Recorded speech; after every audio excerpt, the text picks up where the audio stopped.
আসসালামু আলাইকুম রহমতুল্লাহি ওয়াবারাকাতুহ। প্রসিদ্ধ কয়েকটা রোগ। এক নম্বর রোগ হইল আন-নেফাক। নেফাক মানে মুনাফিকি। মুনাফিকি হইল সবচেয়ে বড় রোগ। বাহ্যিকভাবে ইমানদার, ঘোষণা দিল ইমানদার, কিন্তু অন্তরে আসলে ইমানদার না। বাহ্যিকভাবে ঘোষণা দেয় আমি মুসলিম, পরিচয় দেয় আমি মুসলিম, কিন্তু অন্তরের থেকে দেখা যায় তিনি শিরকের পক্ষে, তিনি কুফরের পক্ষে, তিনি নেফাকের পক্ষে। তার অন্তরে কুফরি লালন করে, অন্তরে শিরিক লালন করে, বাহ্যিকভাবে ঘোষণা দেয় আমি মুসলমান, আমি মুসলিম। আদমশুমারির মধ্যে তার নামটা থাকে মুসলিমের মধ্যে, কিন্তু অন্তরে আসলে তার সেই ইসলামের বিষয়গুলোকে ওইভাবে মেনে নিতে পারে না। এর অন্তরে যে রোগটা, এই রোগের নাম হইল নেফাক। সূরা আল বাকারা 10 নম্বর আয়াতে আল্লাহ পাক বলছেন, ফি কুলুবিহিম মারাদুন ফাযাদাহুমুল্লাহু মারাদা। এদের অন্তরের ভিতরে, মুনাফিকদের অন্তরের ভিতরে একটা কঠিন ব্যাধি, কঠিন রোগ হয়েছে। আল্লাহ রাব্বুল আলামিন এই মুনাফিকদের রোগটাকে আরো বাড়িয়ে দিয়েছেন। মুনাফিকদের অন্তরে একটা রোগ হয়, এটা বড় ধরনের একটা রোগ। এই রোগ পৃথিবীতে যে কোনো সময় যে কাউকে ধরতে পারে, এই মুনাফিকের রোগ। এবং সাহাবায়ে কেরাম সবসময় আশঙ্কায় থাকতেন যাতে অন্তরে এই রোগ কোনো কিছু প্রবেশ করতে না পারে। সাহাবায়ে কেরাম মাত্র নবী সাল্লাল্লাহু আলাইহি সাল্লামের সামনে থাকলে তাদের অন্তর থাকতো একরকম, বাড়িতে গেলে একটু অন্তরটা পরিবর্তন হইতো। এইটাকেও সাহাবায়ে কেরাম ভয় পাইতেন যে আমার অন্তরে কোনো মুনাফিকের রোগ হয়েছে কিনা। নবী সাল্লাল্লাহু আলাইহি সাল্লাম বলছেন, না, এটা মুনাফিকের রোগ না, কারণ আমার সামনে যেরকম অবস্থায় তোমরা থাকো, বাড়িতেও যদি ওই অবস্থায় থাকতা, তা আল্লাহর ফেরেশতারা রাস্তায় তোমাদের সাথে মুসাফা করতো। সুবহানাল্লাহ। রাস্তা দিয়ে হাঁটার সময় ফেরেশতারা ধরে ধরে লাসাফাহাতকুমুল মালাইকা, ফেরেশতারা তোমাদের সাথে মুসাফাহা করতো। যদি আমার সামনে তোমাদের অন্তর যেরকম থাকে, বাড়িতেও ওইরকম থাকতো, কিন্তু এটা সম্ভব না, এটা ওইরকম থাকবে না। তাহলে এই যে একটু পরিবর্তন, এটাকেও সাহাবায়ে কেরাম আশঙ্কা করতেন যে আমার ভিতরে কোনো মুনাফিকি ঢুকছে কিনা। আল্লাহ রাসূল সাল্লাল্লাহু আলাইহি ওয়াসাল্লাম মুনাফিকদের তালিকা হুযায়ফা ইবনুল ইয়ামান রাদিয়াল্লাহু তাআলা আনহুকে বলে দিয়েছিলেন, মুনাফিকদের লিস্ট, কারা কারা মুনাফিক। এই গোপন কথাটা হুযায়ফা ইবনুল ইয়ামান রাদিয়াল্লাহু তাআলা আনহুকে বলছেন। ওমর রাদিয়াল্লাহু তাআলা আনহু চিন্তা করতেছিলেন, আহারে আল্লাহ রাসূল সাল্লাল্লাহু আলাইহি ওয়াসাল্লাম আমাকে প্রত্যেকটা বিষয় জানান, আমি ওমরকে জানান না, এইরকম কোনো বিষয় নবী সাল্লাল্লাহু আলাইহি ওয়াসাল্লাম সিদ্ধান্ত নেন না, কিন্তু এই মুনাফিকের তালিকাটা নবী সাল্লাল্লাহু আলাইহি ওয়াসাল্লাম আমাকে বলেন নাই, আমি ওমরও কি ওই তালিকার মধ্যে আছে কিনা। আল্লাহু আকবার। যে ওমরকে নবী সাল্লাল্লাহু আলাইহি ওয়াসাল্লাম ঘোষণা দিয়েছেন ওমর ফিল জান্নাহ, যে ওমরকে দেখলে শয়তান এক রাস্তা দেখলে আরেক রাস্তায় পালায়, তিনিও মৃত্যু পর্যন্ত নিশ্চিত হয়ে বসেছিলেন না যে আমার অন্তরে মুনাফিকের রোগ হবে না। তিনি রাত্রের অন্ধকারে হুযায়ফা ইবনুল ইয়ামান রাদিয়াল্লাহু তাআলা আনহুর বাড়িতে গেলেন, গিয়ে বললেন, ভাই আল্লাহর কসম করে বলছি, তোমার কাছে আমি একটা জিনিস জানতে চাই, নবী সাল্লাল্লাহু আলাইহি ওয়াসাল্লাম তোমাকে যে মুনাফিকের তালিকা দিবেন, ওই তালিকার ভিতরে আমি ওমর আছে কিনা। আল্লাহু আকবার। কারণ আমি না থাকলে তো নবী সাল্লাল্লাহু আলাইহি ওয়াসাল্লাম আমাকে বলতেন কারা কারা মুনাফিক। নবী সাল্লাল্লাহু আলাইহি ওয়াসাল্লাম বলেন নাই। ওমর রাদিয়াল্লাহু তাআলা আনহু গরম মেজাজের মানুষ, রাস্তায় কোনো সমস্যা হইলে কবে যে এই বেটা মুনাফিক। কারণ আল্লাহ রাসূল বলে দিয়েছে সন্দেহের তো কোনো অবকাশ নাই, কোন সময় আবার কি করে বসে থাকে। এই জন্য আল্লাহ রাসূল সাল্লাল্লাহু আলাইহি ওয়াসাল্লাম তাকে বলেন নাই, বলছেন হুযায়ফা ইবনুল ইয়ামান রাদিয়াল্লাহু তাআলা আনহু। এই জন্য সাহাবায়ে কেরাম খোলাফায়ে রাশিদিনের যুগে কোনো সাহাবীকে কোনো দায়িত্ব দিতে গেলে, কোনো পদে দিতে গেলে আগে হুযায়ফা ইবনুল ইয়ামান রাদিয়াল্লাহু তাআলা আনহু থেকে সিগনেচার নিতেন যে ওই মুনাফিকের তালিকার ভিতরে এই লোক আছে কিনা। উনি যদি সার্টিফাই করতেন না, নবী সাল্লাল্লাহু আলাইহি ওয়াসাল্লাম যে তালিকা দিয়েছেন ওখানে নাই, তারপরে তাকে রাষ্ট্রীয় কোনো গুরুত্বপূর্ণ পদে বসানো হইতো। তাহলে আমরা যে কথাটা বলতেছিলাম, নেফাক এটা অন্তরের এক নম্বর রোগ। এটা মাপার একটা যন্ত্র আছে, প্রতিদিন বাড়িতে আপনি এটা দিয়ে মাপি ফেলতে পারবেন এই রোগ আছে কি নাই। নবী সাল্লাল্লাহু আলাইহি ওয়াসাল্লাম বলেন, ইন্না আসকালাস সালাতি আলাল মুনাফিকিন সালাতুল ইশা ওয়া সালাতুল ফজর। যদি কোনো মানুষ এশার জামাতে, ফজরের জামাতে হাজির হইতে না পারে, এই লোকটা হলো মুনাফিক, এই লোকের অন্তরে নেফাকের রোগ আছে। বাস এই রোগ আছে কি না আপনি সকালবেলায় বুঝে যাবেন প্রতিদিন ফজরের সময়। যদি ফজরের সময় আজানের পরে উঠে জামাত ধরতে পারেন, মনে করবে যে আলহামদুলিল্লাহ আমি এই রোগ থেকে মুক্ত আছি। যদি ফজরের জামাত ধরতে না পারি, বাস নবী সাল্লাল্লাহু আলাইহি ওয়াসাল্লামের ঘোষণা অনুযায়ী আমার অন্তরে এই রোগ, কম আর বেশি যতটুকু হোক রোগ এটা আছে। অত রোগের মাত্রা কম বেশি হইতে পারে, কিন্তু রোগ আছে, এটা ধরে নিতে হবে।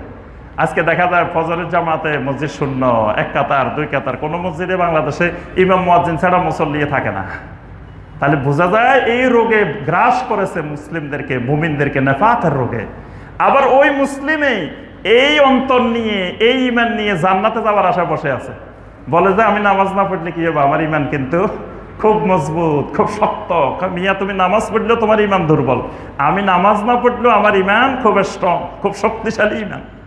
যে ইমান সকালবেলা ঘুম থেকে তুলতে পারে নাই, যে ইমান মসজিদ পর্যন্ত আনতে পারে নাই, এই ইমান তাকে জান্নাত পর্যন্ত নিতে পারবে না। কারণ এই ইমান এত দুর্বল, আপনি যেই পরিবহনে করে, যেই যানবাহনে করে এখান থেকে গুলিস্তান যাইতে পারেন না, গুলিস্তান যাইতে কষ্ট হয়, ওই যানবাহনে করে আপনি সৌদি আরব যাবেন, এটা তো অনেক দূর হবে পাহাড়। জান্নাত এখানে না, জান্নাত অনেক হাজার হাজার মাইল দূরে। তো যে ইমান আমাকে বাড়ির পাশে মসজিদ পর্যন্ত আনতে পারে না, ওই ইমান আমাকে জান্নাত পর্যন্ত নিতে পারবে না। বুঝতে হবে ওই ইমান এত দুর্বল, এত অসুস্থ, এত রোগাক্রান্ত, এটা প্যারালাইজড হয়ে ঘরে শুয়ে গেছে, এটা আর এখন দাঁড়াইতে পারে না। তাহলে 1 নম্বর রোগ হইল নেফাক। 2 নম্বর রোগ হইল আর রিয়া। রিয়া মানে লোক দেখানো। অন্তরে যখন এই রোগটা ধরে, তখন সবকিছুতে খালি মানুষকে দেখাইতে চায়, মানুষকে দেখাইতে চায়, মানুষের কাছে প্রকাশ করতে চায়, নিজেকে বড় করে তুলতে চায়, নিজেকে প্রকাশ করতে চায় বিভিন্ন মাধ্যমে, প্রত্যক্ষ পরোক্ষ বিভিন্নভাবে খালি মানুষের কাছে নিজেকে জাহির করতে চায়, প্রকাশ করতে চায়। রিয়া ইবাদতের মাধ্যমে, আমলের মাধ্যমে, সদাকার মাধ্যমে। কাউকে কিছু দান করলেও এটা গোপনে দান করতে পারে না, সবার সামনে সবাই ঘোষণা দিবে অমুক সাহেব 1 লক্ষ টাকা, সবাই বলেন মারহাবা। সে গোপনে কিন্তু দিতে পারে না, গোপনে দিলে তো সবাই শুনলো না, মারহাবা বললো না, অথবা সে গোপনে গোপনে কোনো ইবাদত করতে পারে না। এই রোগটা যখনই ধরে তখন তার ভিতরে রিয়ার আত্মপ্রকাশ ঘটে। এই জন্য নবী সাল্লাল্লাহু আলাইহি ওয়াসাল্লাম বলছেন, আমার উম্মত ইন্না আখওয়াফা আলাইকুম, তোমাদের জন্য আমি সবচেয়ে বেশি যেটা ভয় করি, মিনাল মাসিহ দাজ্জাল, দাজ্জালের ফিতনার চাইতেও আরো বেশি যেটার ব্যাপারে ভয় করি, সেটা হলো শিরকে খাফি, সেটা হলো রিয়া। রিয়াটাকে নবী সাল্লাল্লাহু আলাইহি ওয়াসাল্লাম শিরকে খাফি বলছেন, গোপন শিরক। এটা অন্তরে কারো এই রোগ ঢুকলে এই লোক খালি মানুষকে দেখাইতে চায়, নামাজ পড়বে এটাও মানুষকে দেখাইতে চায়। কাউকে পাইলে শুনেন, আমি কি খালি 5 ওয়াক্ত পড়ি, আমি রাত্রে সারা রাত ঘুমাই না, তো আমি সারা রাত কিন্তু নামাজ পড়ি, মানে সে যে তাহাজ্জুদ পড়ে এটা বারবার মানুষের বলে বেড়াবে, প্রকাশ করে বেড়াবে। আমি তো সারাদিন তালাওয়াত করি, খালি কোরআন তালাওয়াত করি সারাদিন, তারপর আমি অমুক সূরা পড়ি, অমুক সূরা পড়ি, আমি তো ডেলি 50 ওয়াক্ত নামাজ পড়ি। একদিন একজন আমি পাইছি, আমি ডেলি 50 ওয়াক্ত নামাজ পড়ি। কোন সময় যে 50 ওয়াক্ত কিভাবে পড়ে আল্লাহ ভালো জানে। তারপরে একজন পাইছি একদিন, কয় হুজুর শুনেন, আমি 8ম বার হজে গেছি, যে এত বৃষ্টি হয়েছে, মানে একবার আমরা পাহাড়ের উপরে উঠে গেছি। মানে তার উদ্দেশ্য হলো সে 8 বার হজ করছে, এটা বোঝানো, মানে কৌশলে এই মানুষকে খালি প্রকাশ করা ইবাদতের বিষয়, আমলের বিষয়, দানের বিষয়, সদাকার বিষয়। এটার নাম হলো রিয়া। এটা ইমানের বড় একটা কালবের রোগ। 3 নম্বর রোগ হলো আর রিবা, আর শুবহা ওয়া শাক ওয়া রিবা, মানে সন্দেহের রোগ। অন্তরের ভিতরে সন্দেহের রোগ ঢুকে। সন্দেহের রোগ যখনই ঢুকবে তখন ইমানকে দুর্বল করে ফেলে। আল্লাহ পাক সূরা আল হুজুরাত 15 নম্বর আয়াতে বলছেন, ইন্নামাল মুমিনুনা আল্লাযীনা আমানু বিল্লাহি ওয়া রাসূলিহি সুম্মা লাম ইয়ারতাবু। ঈমানদার তো তারাই যারা আল্লাহ এবং রাসূলের উপরে ঈমান আনার পরে বিন্দুমাত্র অন্তরে সন্দেহ থাকে না। একটু সন্দেহ থাকলে এই রোগের নাম হলো আর রিবা। এটা অন্তরের বড় একটা রোগ, ঈমান নষ্ট করে দেয়। 4 নম্বর রোগ হলো সুউজ্জান। এটা হলো কুধারণা। মানুষের ব্যাপারে, ইমানদারের ব্যাপারে সবসময় কুধারণা, কারো ব্যাপারে কোনো ভালো ধারণা করতে পারে না। একজন ভালো একটা কাজ করছে, না কোনো একটা মতলব আছে, না হয় কাজ এটা করার কথা না। মানে যে যেটা করবে করুক, ভালো করুক খারাপ করুক, সে সবসময় কারো ব্যাপারে, কোনো ইমানদারের ব্যাপারে, কোনো মুমিনের ব্যাপারে ভালো ধারণা পোষণ করতে পারে না।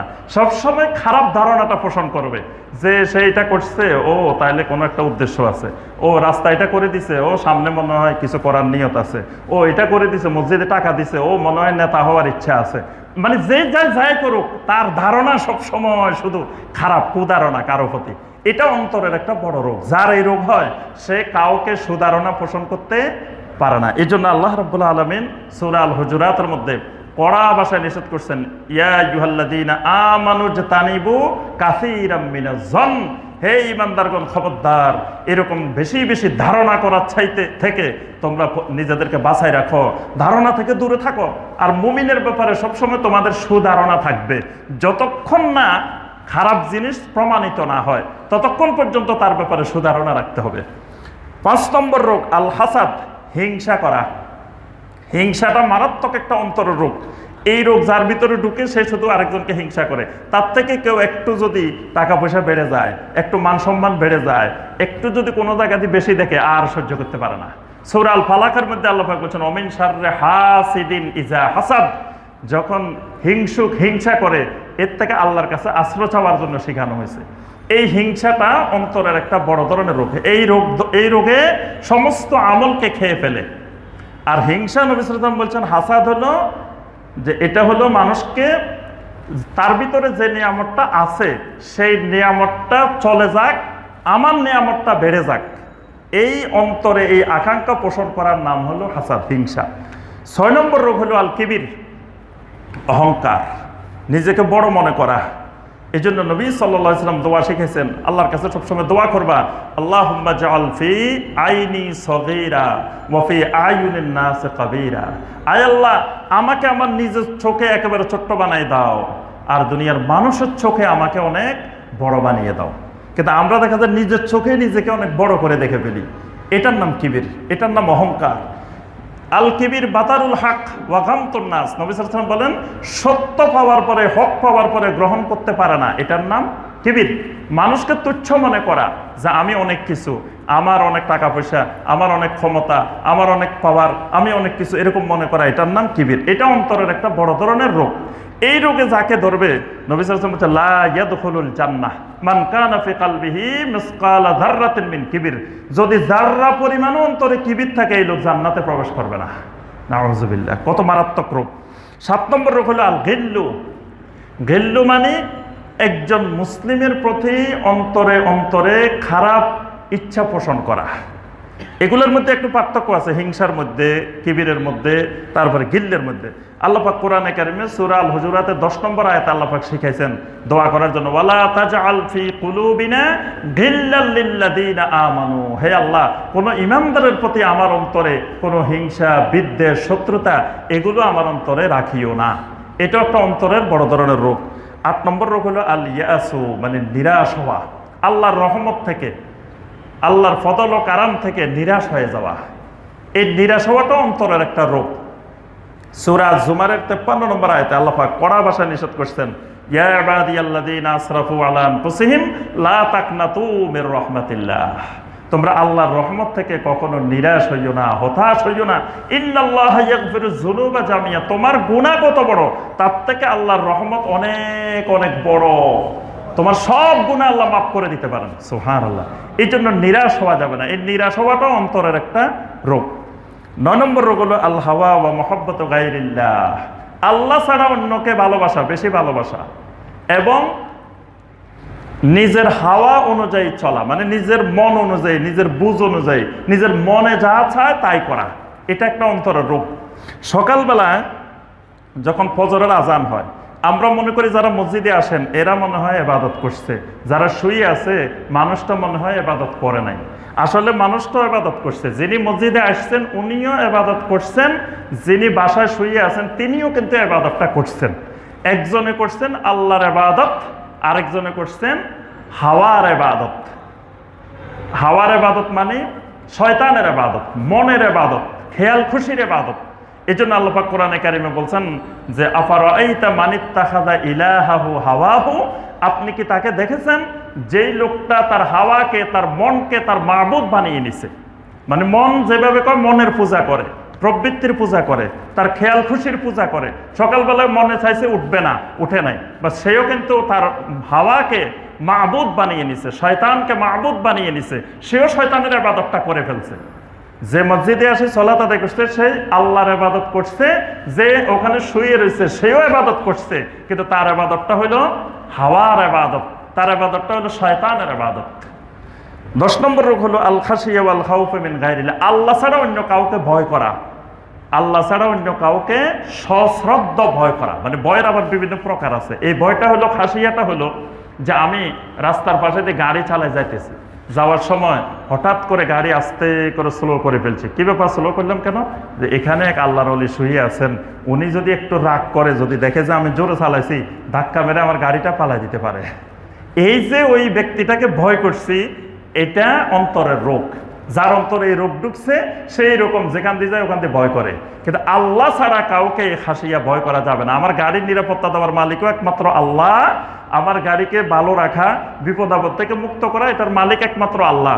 কোন ব্যক্তির যিনি মারা গেছেন উনি যত বড় আল্লাহর ওলি হন, যত কিছুই হন, তার এই পাওয়ার এই ক্ষমতা নাই।